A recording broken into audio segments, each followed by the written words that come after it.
Un informe del Oberkommando Heer de finales de marzo de 1942 detallaba ya el estado de las divisiones alemanas en Rusia. Las 16 divisiones acorazadas sumaban entre todas ellas 140 tanques, y de las 162 divisiones de infantería, solo 8 poseían un nivel de combate óptimo. La Luftwaffe tan solo tenía operativos el 50% de los aviones disponibles. Al objeto de asegurar la superioridad aérea, la ofensiva de verano se dividió en fases sucesivas. La primera de ellas correría a cargo del Grupo de Ejércitos B, al mando del mariscal von Weiss, formado por los ejércitos Panzer, el sexto ejército de Paulus y el segundo húngaro. Esta fase tenía como objetivos la captura de la ciudad de Voronezh y establecer una posición de bloqueo que asegurara el flanco izquierdo de la operación Faiblau. Para la segunda fase, que se iniciaría a mediados de agosto, el primer ejército Panzer atacaría desde Kharkov en dirección al sur sobre la ciudad de Millerovo, concluyendo con el sexto ejército de Paulus y el cuarto Panzer, y posteriormente avanzarían hacia Stalingrado. Una vez asegurada la orilla occidental del Volga, desde Stalingrado se iniciaría la fase 3 de la operación, el avance hacia el Cáucaso por parte del grupo de ejércitos A. Como vemos, las tres fases de Faiblau debían ser desarrolladas de manera sucesiva y no simultánea, precisamente porque la capacidad de transporte y logística no permitía una operación ofensiva en ambos frentes al mismo tiempo con los dos grupos de ejército, el A y el B. Vamos a analizar ahora, en definitiva, los errores que se cometieron a lo largo de la operación. En primer lugar, cuando Holt, jefe de operaciones del Oberkommando de la Wehrmacht, presentó el borrador de la operación, Hitler introdujo importantes modificaciones que dieron lugar a un plan confuso y encorsetado, privando a los generales de las divisiones que mandaban, sus tropas sobre el terreno, tener la autonomía necesaria. En segundo lugar, a finales de julio, Hitler dicta la directiva número 45, que supone una alteración del plan operacional inicial, ya que se ordena el avance del grupo de ejércitos A, de von List, hacia Rostov, con apoyo de la segunda división Panzer del grupo de ejércitos B para alcanzar la costa del Mar Negro, y las ciudades de Grozny y Bakú en apoyo del grupo de ejércitos A que operaba en el sur. Esta decisión supuso que el sexto ejército quedase parado por falta de combustible y del apoyo necesario, en este caso de las dos divisiones Panzer que se habían enviado previamente al sur.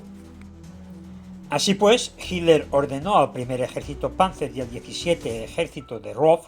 que convergiesen en la zona de Rostov, y en contra de la opinión del mariscal von Kleist, comandante del primer ejército Panzer, ordenó al cuarto ejército Panzer que suspendiese el ataque hacia Stalingrado y que se dirigiera a la zona de Rostov. De modo que las tropas del general Hoth tuvieron que dar un giro de 180 grados en dirección al Don, quedando el sexto ejército sin la velocidad de las divisiones acorazadas y dando así un tiempo precioso a los soviéticos para reforzar las defensas de la ciudad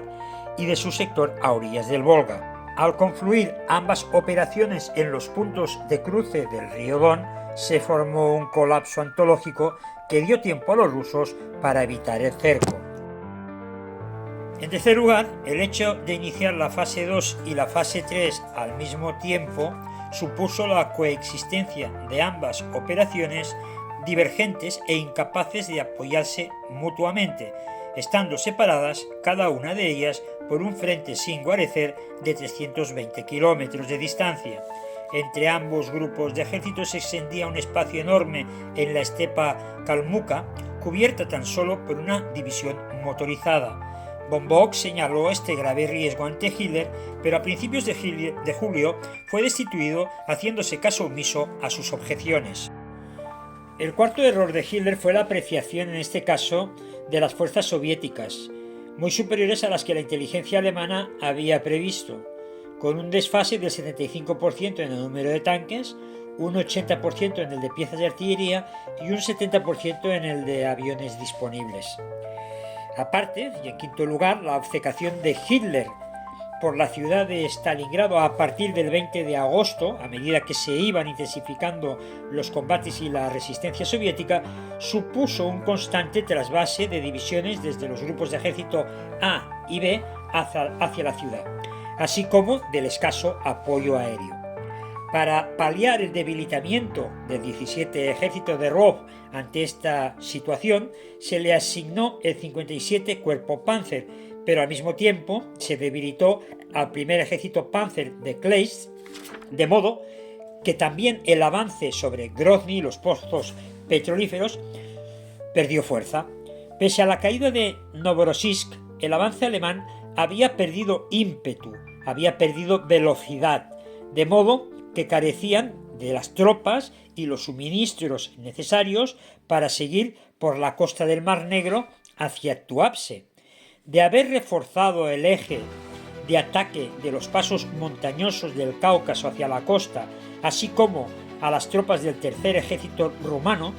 no enviando gran parte del 11 ejército de Manstein a Leningrado, la flota soviética del Mar Negro y sus bases habrían caído con los efectos devastadores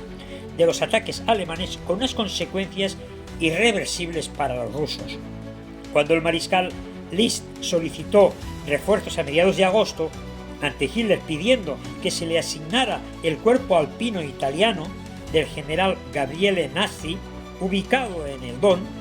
con el objeto de poder avanzar por los pasos montañosos hasta Tuapse y cortar la ruta de suministro soviética de las bases del Mar Negro, Hitler se negó. El 8 de septiembre List era finalmente cesado. En sexto lugar, la inexistencia de reservas impidió detener el avance ruso que se produjo a partir de la ofensiva, en este caso la operación Urano, de 20 de noviembre, que cercó a una parte del cuarto ejército rumano